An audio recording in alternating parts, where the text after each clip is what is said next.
Thank you, Chair. I'm speaking again on behalf of Camcycle, and it's over 1,700 members. Camcycle strongly welcomes the inclusion of the A505 bridge to Royston within the reprioritised Greenways programme. We thank officers for this change and the A10 corridor cycling campaign, including Eunice and Iris, who spoke earlier, for their persistent call over 10 years for this vital link.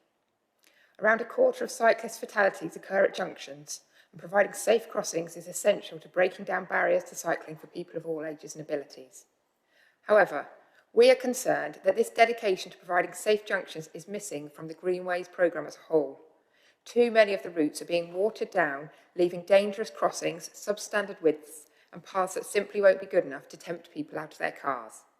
Camcycle has previously called for the Greenways to be delivered quickly, but it is astonishing to see that the amount of time spent on these schemes has not led to better quality designs, but worse.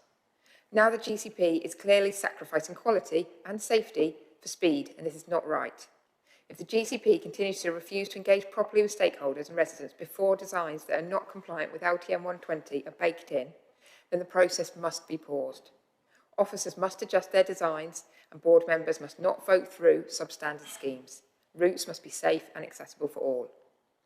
So we'd like to ask when designs for the A505 bridge to Royston will be drawn up, when it will be built and ready to ride, and most importantly, how will Camcycle and the A10 corridor cycling campaign be included as co-creators to ensure a high-quality crossing that meets the needs of all ages and abilities.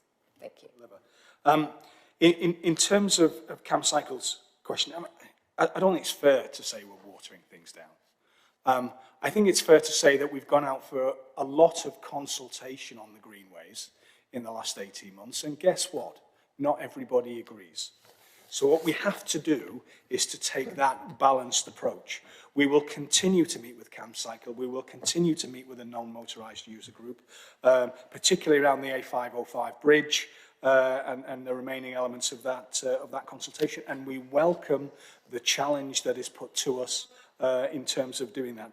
We have to draw a balance with residents, communities, resident associations, local members, and groups and stakeholders such as Camcycle, and we will do our level best to balance appropriately and safely. Thank you, Chair.